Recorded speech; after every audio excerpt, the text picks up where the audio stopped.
नफरत न करो, किसी से भी नफरत न करो। हाँ, जो नफरत के लायक है उनसे करो। कोई शराबी पी रहा है तो अब आपको नफरत करना है।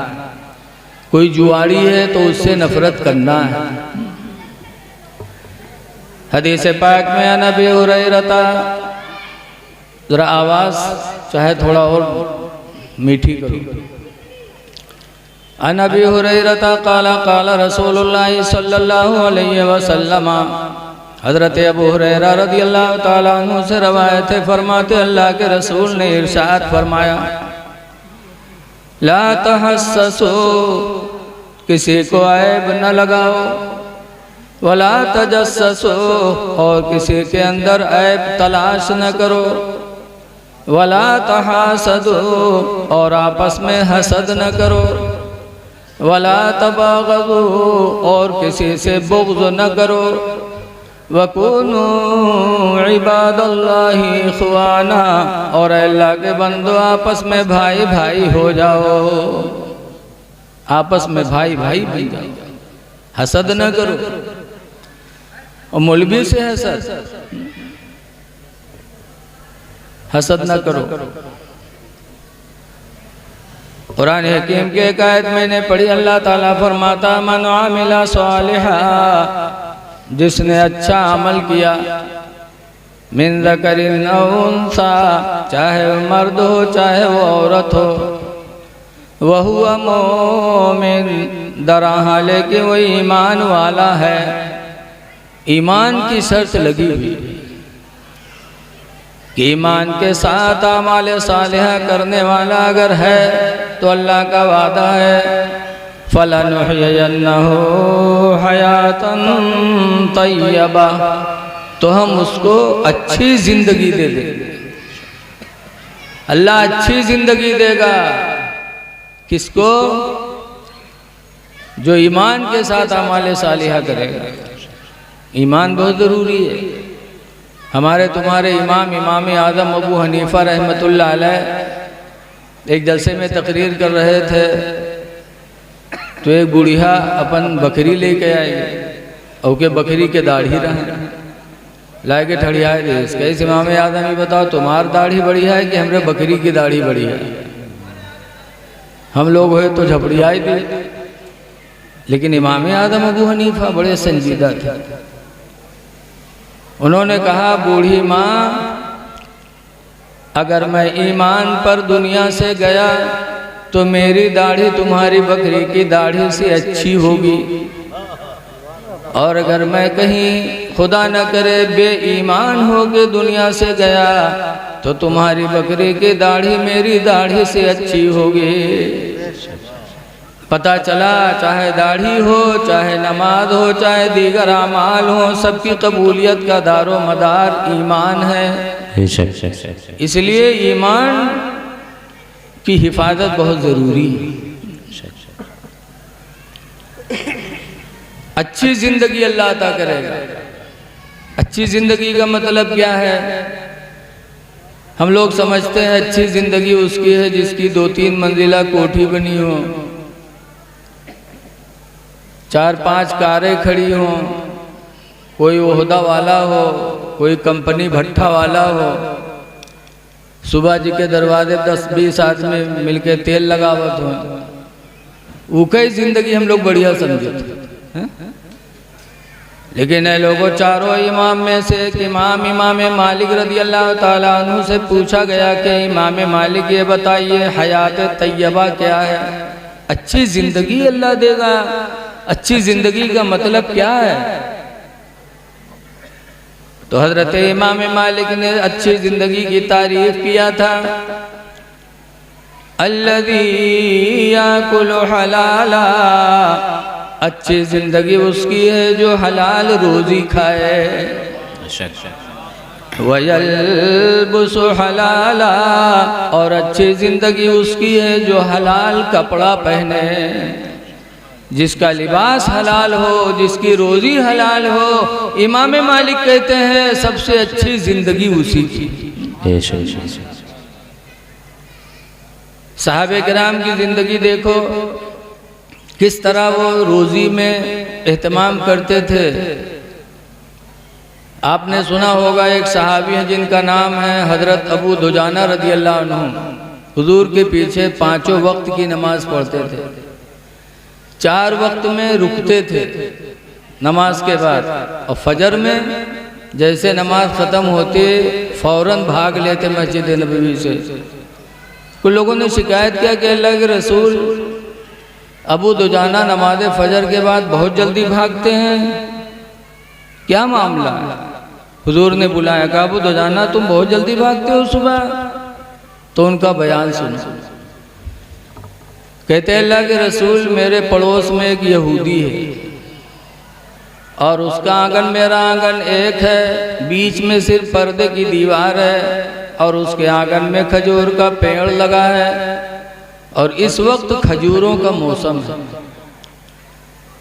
उसकी शाखें मेरे आंगन में झुकी हैं, पकी पकी खजूरें रात में मेरे आंगन में गिरती हैं। तो नमाज फजर के बाद इसलिए मैं जल्दी जाता हूँ कि कहीं मेरे घर का कोई छोटा बच्चा उठ करके मेरे पड़ोसी की कोई खजूर उठा के न खा ले। मैं जाता हूँ, खजूरों को जमा करके पड़ोसी को देता हूँ, उसके बाद फिर अपने बच्चों को बेदार करता हूँ, छोटे छोटे बच्चों को। कहीं ऐसा न हो कि पड़ोसी की कोई खजूर उठा के खा ले। एक खजूर की अहमियत थी सहाबा के नजदीक कि मेरा बच्चा किसी का न खाए। और आज तो ही कहा था, अरे छोड़ो, वो मुसलमान थोड़ो है, वो खाए पी लो जब तक खाए पी पाओ। अरे इस्लाम में ये गलत है। किसी की अमानत हड़प करने की इजाजत इस्लाम में नहीं।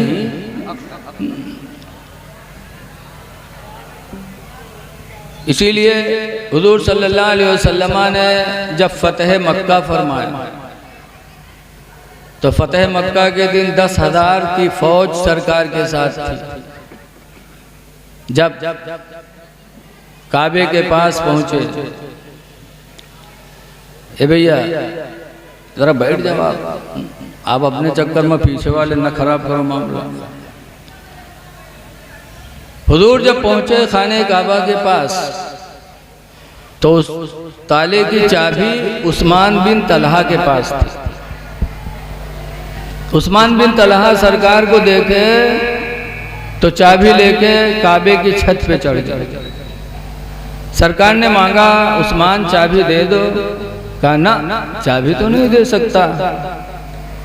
तो हुजूर ने हजरत अली से कहा, अली जाओ और चाबी लेके आओ। सीटी ले रहा है मैं भैया, बहुत अच्छा बोल रहा है, बहुत बड़ा होना। अली चाबी लेके आओ।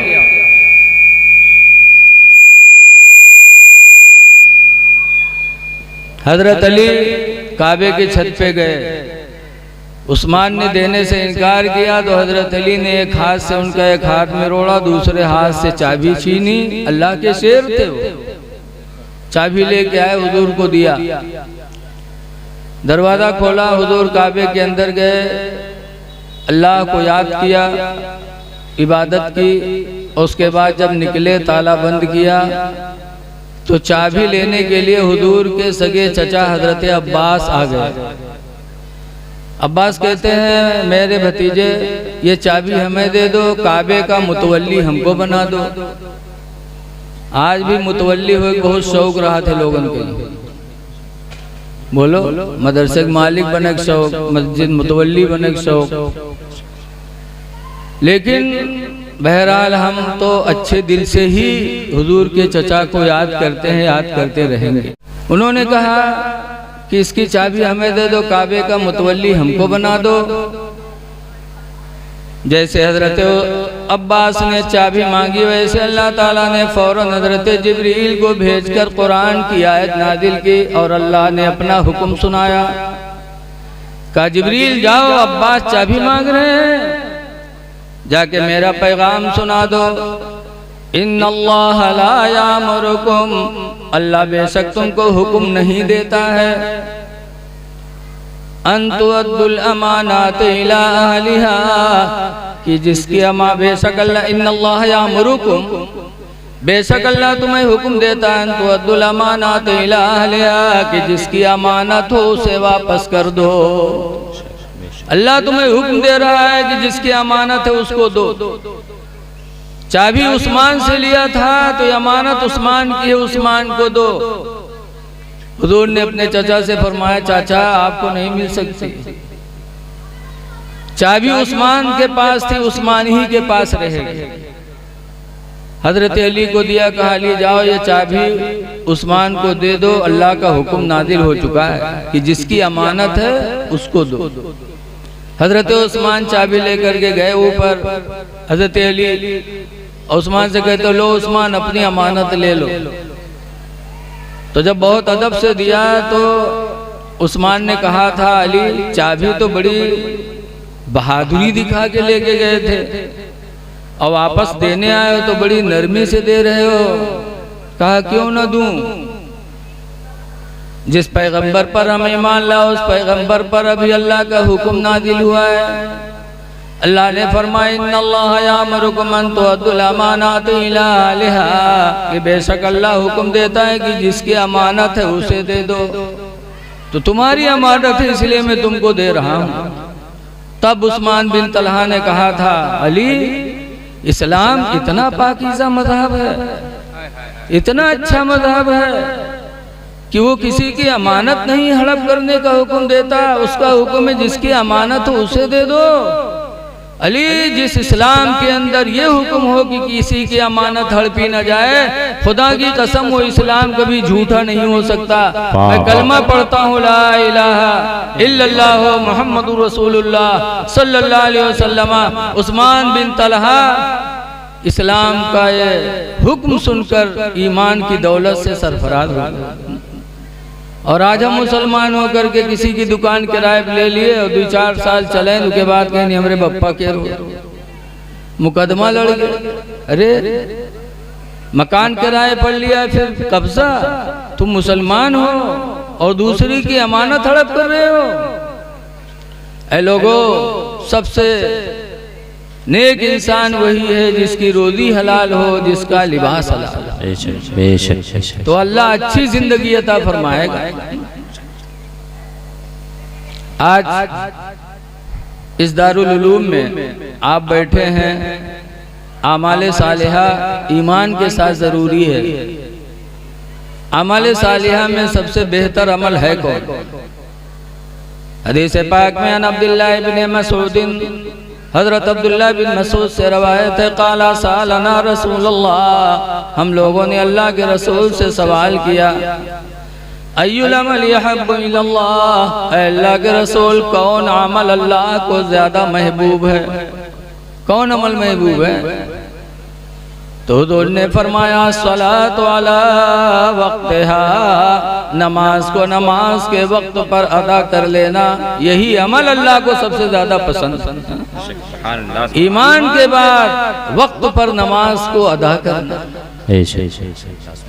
लिहाजा लोगों जब अजान हो जाए तो मस्जिद पहुंचो, अव्वले वक्त पर नमाज पढ़ लो, टाल मटोल न करो कि अभी 1 घंटा बाकी है, अभी 2 घंटा बाकी है, खुदा जाने जिंदगी मिले कि न मिले।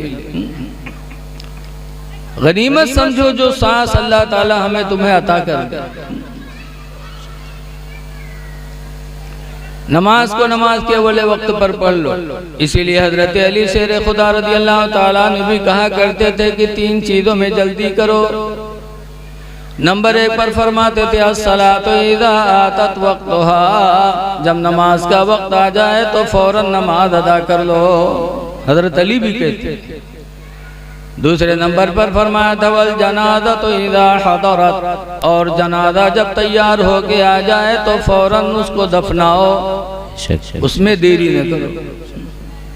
लेकिन आज देखा जाता है कि लड़का है बम्बई में, मातारी बाप से कोई मतलब नहीं, मेहरुआ लेके अलग हुई, खाना पीना सब अलग थलग, और जब बप्पा मरी है तो वहाँ से चली है प्लेन से। अब हुक्म है प्लेन अभी अभी लखनऊ पहुँचे वाली है, अभी अभी हुआ पहुँचे वाली है, और जनाजा रोके हुए। जब जिंदा थे तब कोई मोहब्बत नहीं, कोई रिश्ता नहीं, और इंतकाल हो गया तो प्लेन से आ रहे हैं दिखाने के लिए कि हम अपने बाप को बहुत चाहते हैं। कितने नासमझ ऐसे हैं कि जिंदगी में खाना नहीं पूछेंगे और जब डॉक्टर जवाब दे देगा कुछ नहीं अलग के अंदर जाएगा तो लेके जाइए दूध चम्मच से पियाओ। अरे बाप का दिल नहीं जलता है कि जब मैं खाने के लायक था तब इसने कोई तवज्जो नहीं किया, और आज जब मेरा खाना बंद हो गया है तो मेरे मुंह में दूध डाल रहा है। ऐ नौजवानों, माँ बाप का साया हो तो खुदा का शुक्र अदा करो, उनकी उम्र में बरकत की दुआएं मांगो, कर लो इनकी जितनी खिदमत हो। ये वो जात है कि अल्लाह ताला ने कुरान करीम में हुक्म दिया, उस्कुरुली वली वालिदैक, ऐ बंदे तू मेरा शुक्र अदा कर और अपने माँ बाप का शुक्र अदा कर, इनका शुक्र अदा कर। जनाजा तैयार है लेकिन आ रहे हैं, कोई बहन आ रही है, कोई और आ रही है, मुंह देखे खाते, तनी कफन खोलो मुंह खोलो। अरे मुंह देख के क्या करोगे? आखिरी वक्त मुंह न देखो, पता नहीं उसके आमाल अल्लाह के नजदीक कैसे हैं। हो सकता है उसके आमाल अल्लाह के नजदीक बहुत गलत हो, कहीं अल्लाह ताला चेहरा न बदल दिया हो तो तुम खोल के रुसवा कर रहे हो। आला हजरत इमाम अहले सुन्नत रज़ियल्लाहु ताला अन्हु फरमाते हैं कि मुजरिम को न शर्माओ, अहबाब कफन ढक दो, मुजरिम को न शर्माओ, अहबाब कफन ढक दो, मुँह देख के क्या होगा, पर्दे में भलाई है, मुँह देख के क्या होगा, पर्दे में भलाई है। जिंदगी में मैं माँ बाप की तरफ तवज्जो नहीं दिया, और जब माँ बाप मरे तो ऐसा रोई है कि लागत है इन्हों साथे चल जाए। और पतोइहा जो उनका मुँह पानी न पूछी, जब सास ससुर मरी है तो गिरी अरराग धूं से, आंखें काढ़ दी उठाई है, फिर गिरी अरराग भड़ाम से, लागत है साथे चल जाए। अतनी मोहब्बत, मक्कारी नहीं तो क्या है। जिंदगी में तुमने कोई तवज्जो नहीं दिया, उसके जवान शौहर को बका के अलग हो गई, आवाज इंतकाल कर गए, सास ससुर तो रो रही हो दुनिया वालों को दिखाने के लिए कि हम सास ससुर को बहुत चाहते हैं। याद रखो, ये औरतें हर जमाने में अपने शौहरों को कान भरी है। हुजूर के जमाने में भी एक थे, हुजूर की बारगाह में आए, कहने लगे या रसूल अल्लाह सल्लल्लाहु अलैहि वसल्लम, मेरी माँ नहीं है, सिर्फ मेरे अब्बा हैं और मेरी बीवी है, लेकिन मेरी बीवी और मेरे अब्बू से बनती नहीं है। रही थी बीवी कहती है कि बाप से अलहदा हो जाओ, और अब्बा कहते हैं कि इसको तलाक दे दो। मैं किसकी बात मानूं? अब्बा का मानूं कि बीवी का मानूं? जब उन्होंने पूछा तो हुजूर ने इरशाद फरमाया, मेरे सहाबी सुन ले, इन्ना बन अबवाबुल जन्नह, बेशक तेरा बाप जन्नत के दरवाजों में से दरवाजा है। बाप तेरा जन्नत का दरवाजा है। फ़इन शीता खुज़हा, तो अगर तू जन्नत को लेना चाहता तो ले ले, बाप का कहा मान जा, बीवी को तलाक दे दे। वइन शीता दैयाहा, और अगर जन्नत को खोना चाहता है तो बीवी की बात मान ले, बाप से अलग हो जा। सरकार ने दोनों रास्ता बता दिया। वो सहाबी थे, हम जैसे जाहिल नहीं थे। उन्होंने जब सुना तो कहा, वल्लाहि ला तुरकुल जन्ना, कसम अल्लाह के मैं जन्नत को नहीं छोड़ूंगा, जन्नत नहीं छोड़ पाऊंगा। बे कह के गए बारगाह रिसालत से, और घर में गए और बीवी को जाते जाते तलाक दे दी। तब बीवी ने जब सुना तो कहा, मेरे शौहर कौन सी गलती होगी कि आते आते तुमने मुझे तलाक दे दिया? तो कहा था सुनो तुम्हें तलाक दिया हूं तो दूसरी बीवी मिलेगी, उसे छोड़ूंगा तो तीसरी बीवी मिलेगी, बीवी के बदले में बीवी तो मुझे मिल जाएगी, लेकिन अगर बाप को छोड़ दूंगा तो कयामत तक बाप के बदले में दूसरा बाप नहीं पाऊंगा, इसलिए तुम्हें छोड़ सकता हूं लेकिन बाप को नहीं छोड़ सकता। ऐ नौजवानों, ये कान भरने वाली औरतें हर जमाने से रही, जैसे ये महीना 2 महीने के बाद कही है कि काहे बुढ़िया बुढ़ो पीछे ला, जहाँ काने फूकिन बस नौजवान दूर, इनके फूंक में इतना असर है तो अल्लाह जाने का है फूंक छुड़ावे जाते हैं दूसरे को। माँ बाप को राजी करो। हदीस पाक में है कि माँ बाप की ना फरमान औलाद जन्नत क्या जन्नत की बू से भी महरूम रहे। लेकिन आज है अफसोस, एक नौजवान था, उसके बाप का इंतकाल हो गया, माँ अकेली थी, अंधी हो गई थी और उसकी बीवी थी उसके उस जवान की। एक दिन वो नौजवान रात हो गई आया नहीं, तो माँ ने बीवी बहू से पूछा, बहू भैया भी नहीं आए, क्या पता नहीं कहीं होंगे। तो बेचारी बूढ़ी माँ अंधी आई दरवाजे पर कोच फैला के दुआ करने लगी, या अल्लाह मेरी औलाद को वापस कर दे, या अल्लाह मेरे बच्चे की हिफाजत फरमा, इलाही मेरे बेटे को घर सही सलामत वापस फरमा दे। रात की तारीकी में दरवाजे पे बैठ के दुआ मांग रही थी, और जब वो जवान आवा तो मिठाई के पन्नी लेके आवा। जब आवा दरवाजे पे तो देखा कि माँ बैठी दुआ मांग रही, लेकिन अब्बा अम्मा से बोला नहीं, बगलिया से निकलने लगा बगल से। तो माँ को एहसास हुआ कि शायद कोई जा रहा है, सोचा इतनी रात में मेरे लड़के के अलावा कौन जाएगा। तो माँ बोली भैया, तो कहता आज ऐसे बोली, बीवी बोली बोलकारी तो कहा हो खींच करी, और अम्मा अब्बा बोले तो ये मेरे हुई नहीं है, जैसे घोड़वा ही नहीं नाक से वो समझ गई कि मेरा लड़का है। वही अंधी माँ उठी और अपने नौजवान से लिपट गई और हाथ फैलाने लगी, ओ मेरे लाल तुम कहाँ थे, ओ मेरे कलेजा तुम कहाँ थे। तो के हाथ में मिठाई पन्निया रहा है, तो पन्निया का ऊपर कैली कि कहूँ हाथ में लाग न जाए, जान जाए कि मिठाई लेके आ। जैसे जैसे वो सोहरावत चला जाए पन्निया का ऊपर कर चला जाए। वो माँ जिसने तुमको गोद में बिठा के बहाने से तुमको खिलाया। औलाद नहीं खाती, बच्चा नहीं खाता, तो माँ बहाना बना बना के खिलाती है। अब आजकल लड़का नहीं खाता तो मोबाइल दिखाए दिखाए के खवावत, वो मोबाइल देखा तो वो खिला रही है। उस माँ को आप तरसा रहे हैं। बहरहाल लोगों, माँ बाप की खिदमत करो, जनाजा हाजिर हो जाए तो फौरन दफन करो। अहीं रोइए, रोने से कुछ होता है। आला हजरत इमाम अहले सुन्नत फरमाते हैं, आँखें रो रो के सुजाने वाले, आँखें रो रो के सुजाने वाले,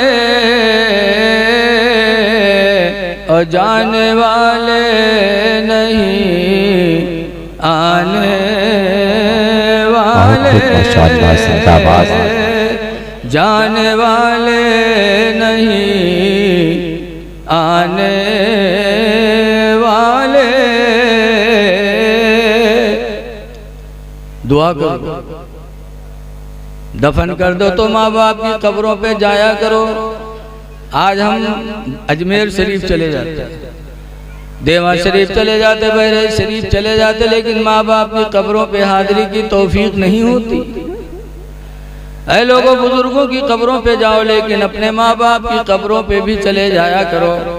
मेरे नबी फरमाते, मंज़ारा कब्रा वही फी कुल्ले यौमी जुमा, जो मुसलमान हर जुमा के दिन माँ बाप के कब्रों की ज़ियारत करेगा, फ़ग़ुफ़िर लहू मा तक़द्दम मिन ज़ंबिही व मा तअख़्ख़र, तो उसके वजह से उसके अगले पिछले गुनाह माफ़ कर दिए जाएंगे। सुभान अल्लाह, सुभान अल्लाह। बुजुर्गों की कब्रों पे जाओगे सवाब मिलेगा, माँ बाप की कब्रों पे जाओगे गुनाह बख्शा जाएगा। इसलिए माँ बाप की कब्रों को न भूला करो। तीसरे नंबर पर हजरत अली शेर खुदा ने फरमाया था, वल अय्यिमु इज़ा बुलिगत फतनकिहुहा, और लड़के जब बालिग हो जाए तो उसका फौरन निकाह कर दो। जवान लड़की का निकाह जल्दी करो। लेकिन आए लोग दामाद ढूंढिए डॉक्टर, प्रोफेसर, इंजीनियर, नेता, और चाहे ढूंढत ढूंढत बिटिया हो जाए बुढ़िया। 40-40 साल गुजार देते, बच्चियों की शादी नहीं करते। पूछो क्या बात है? अरे कहो मुनासिब रिश्ता नहीं मिला था। अरे तूने खुदा की जात पे भरोसा न किया। तू समझता है हम डॉक्टर इंजीनियर दौलत वाले के साथ करेंगे तभी मेरी लड़की खाएगी। कुरान का वादा भूल गए। अल्लाह फरमाता नहनु नरज़ुकुकुम, हम तुम्हें रोजी देते हैं। रोजी अल्लाह देता है, लेकिन नहीं।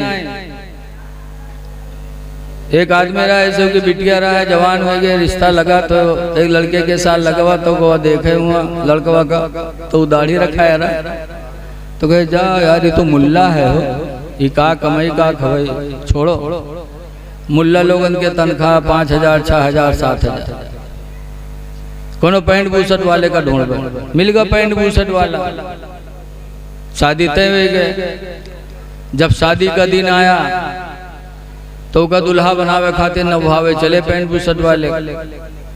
पहले जमाने में है दुल्हा का नवहावा जाता है, अब तो दुल्हा खुद ही नहा लेते। जब नवहावे चले तो उनके पैखाना लग गया। जब पैखाना लगा तो चला गया लेटरिन में पैखाना करे, और पैखाना कह के निकला तो नुहरा उठ ही नहीं पावे। बाप देखे तो रोवेला कहायला टढ़ाएगा अब कैसे हुए। आज इसकी शादी दूल्हा बनाना है तो ढकेल उकेल के लेके गया डॉक्टर के पास। कहीं डॉक्टर साहब भी टढ़ाएगा कि शादी हुई कि आज का दूल्हा बनाए कि कैसे हुई। डॉक्टर साहब कहीं घबराओ ना, 2 मिनट लागे ठीक हुई, ऑपरेशन करे पड़ी ठीक हुई। तब और बाप रोवेला के डॉक्टर साहब ऑपरेशन करी, अल्लाह जाने महीना में ठिकाए कि 2 महीना में ठिकाए। आवाज की शादी कैसे हुई, कहीं घबराओ ना ठीक हुई।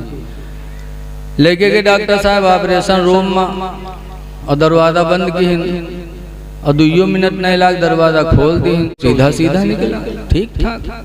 तो सबका बड़ा ताज्जुब हुआ, कहीं यार ये कौन ऑपरेशन हुआ। 2 मिनट नहीं लाग ऑपरेशन हो गया, ठीक हो गया।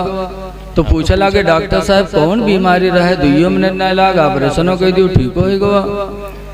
तो डॉक्टर साहब कहें कोई बीमारी नहीं, पैंट के बटन बूसट में लगा लिए।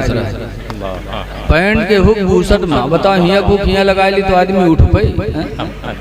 ऐसे ऐसे चोंगा परे है पहनिए पैंटे बूसट, चाहे आवे चाहे ना आवे, कहाँ बटन कहाँ लगाए। आज पैंट बूसट वालों को ढूंढ रहे हो। ऐ नौजवानों तुम नाराज ना होना, पैंट बूसट नाजायज नहीं है, पहन सकते हो, लेकिन इस लिबास के बाद तुम गुलामे नबी नहीं समझे जाते। वो सूरत बना लो जिससे तुम गुलामे नबी माने जाओ। सहाबे किराम को नाज था तो हाफिज होने पे नाज नहीं, मौलाना होने पे नाज नहीं, हाजी होने पे नाज नहीं था सहाबा को।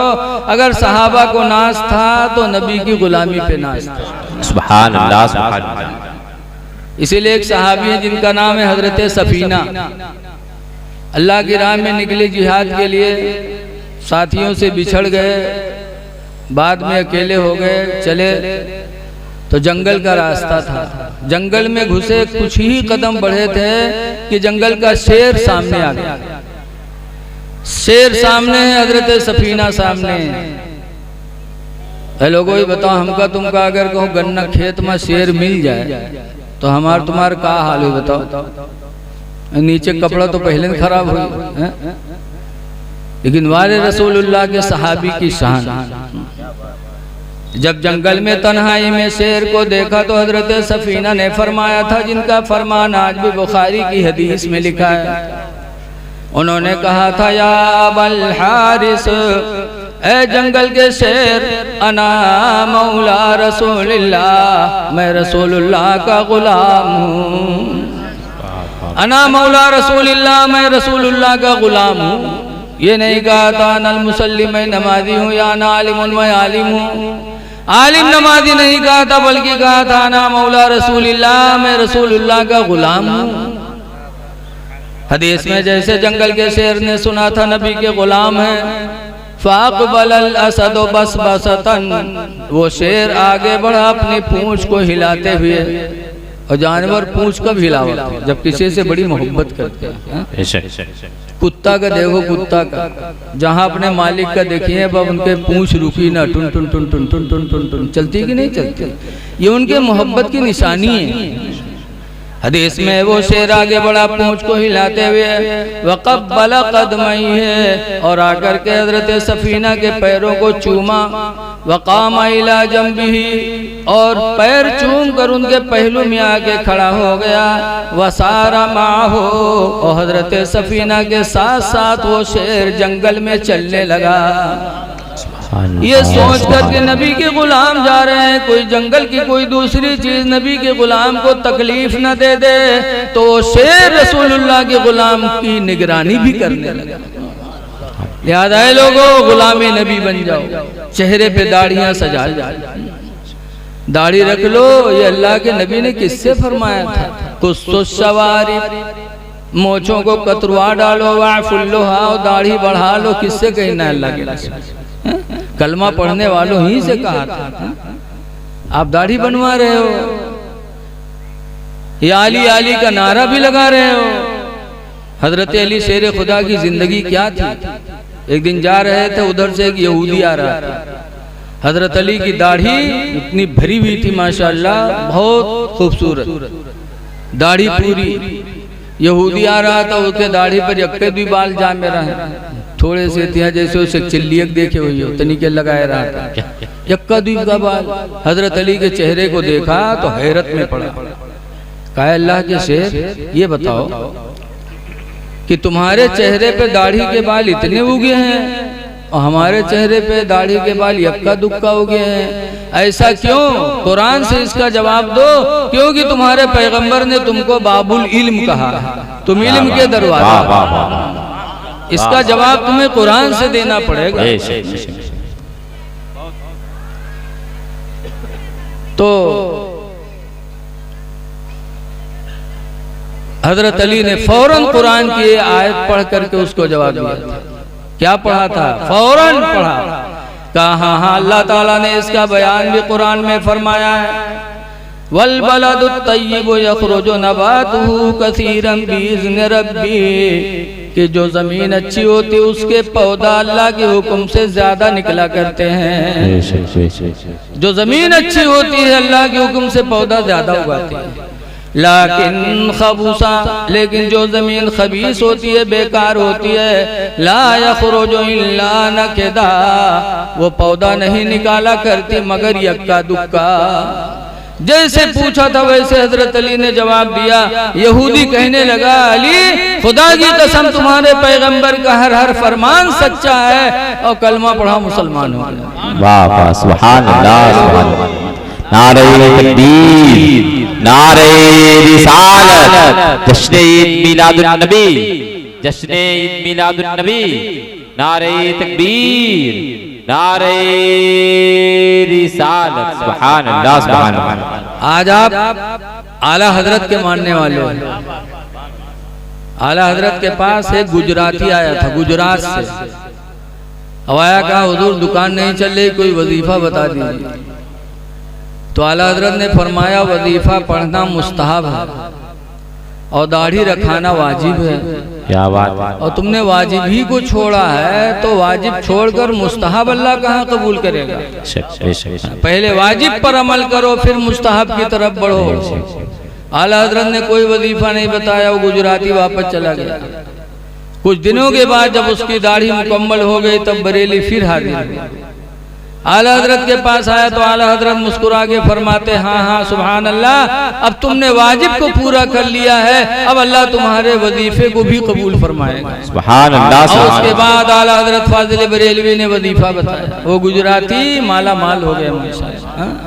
तो आप आला हजरत के मानने वाले हो, दाढ़ियां रखा लो, जी लो मुसलमान बन के। अल्लाह कुरान में फरमाता, वला तमूतुन्ना इल्ला व अंतुम मुस्लिमून, हरगिज हरगिज न मरो मगर मुसलमान बन के मरो। जाओ दुनिया से तो मुसलमान बन के जाओ। बहरहाल आप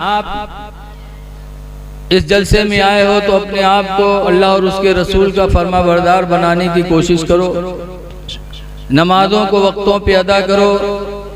और बात चल रही थी कि लड़की हो तो फौरन शादी करो, तो दीनदार देख के शादी करो। हुजूर की चहेती बेटी फातिमा ज़हरा इतना सरकार चाहते थे कि जब भी पुकारते थे तो कहते थे मोहम्मद की जान। और जब शादी का वक्त आया तो बड़े बड़े मालदार गए निकाह का पैगाम देने, लेकिन सरकार चुप रहे। और हजरत अली गए, जब पैगाम दिया तो हुजूर मुस्कुरा के कहते, अली ये रिश्ता हमें भी पसंद है, खुदा को भी पसंद है। सुभान अल्लाह। जबकि अली कितने गरीब थे, लिखा है निकाह हो गया और निकाह के बाद 2 साल हो गया, रुखसती नहीं हुई हजरत अली, 2 साल तक रुखसती नहीं हुई। मदीने के लोग कहने लगे, अली शादी हो गई, 2 साल हुआ, रुखसत नहीं कराया फातिमा को। कहा कहाँ ले आए, मेरे पास घर भी तो नहीं है। इतने गरीब कि बगैर घर के थे हजरत अली। अच्छा बताओ, इस जमाने में कोई गरीब है इतना जिसके पास घर ना हो? है चाहे छोटा सही, टीन का सही, लेकिन हर गरीब के पास कुछ ना कुछ घर है। हवा तो गवर्नमेंट ने किसी का घर कच्चा रखा नहीं। हजरत अली बेघर थे। तब मदीने के एक अंसारी खड़े हुए कहा, अली मेरे 2 मकान हैं, एक में रहता हूँ, एक खाली पड़ा है, दोनों को देख लो, मैं चले जाओ। कहा दोनों को देख लो, जो तुम्हें पसंद आए वो मकान में आपको नजराना देता हूँ। सुभान अल्लाह। अंसारी ने अपना मकान हजरत अली को दिया। घर वाले हुए अली तो फातिमा की रुखसती करा के लाए। लिहाजा लोगों, सरकार ने अली की दौलत नहीं देखी थी, अली का इल्म देखा था, अमल देखा था, तो अपनी चहेती बेटी को उनके निकाह में दे दिया। सुभान अल्लाह, सुभान अल्लाह। लिहाजा लड़कियां बालिग हो जाएं तो दीनदार रिश्ता तलाश करके कर दो, जिंदगी बर्बाद न करो उसकी। अगर अल्लाह लड़का दे तो लड़की भी दीनदार तलाश करो। आज गौसे आजम की महफिलें जगह जगह होती हैं, उसकी वजह क्या है? ये गौसे आजम की माँ का किरदार है। माँ नेक थी तो गौसे आजम नेक थे। बाबा फरीदुद्दीन नमाजी बने माँ की गोद से। इमाम हुसैन ने करबला में सजदे में गला कटाया, ये जज्बा कहाँ से मिला? उनकी माँ फातिमा ज़हरा की गोद से मिला।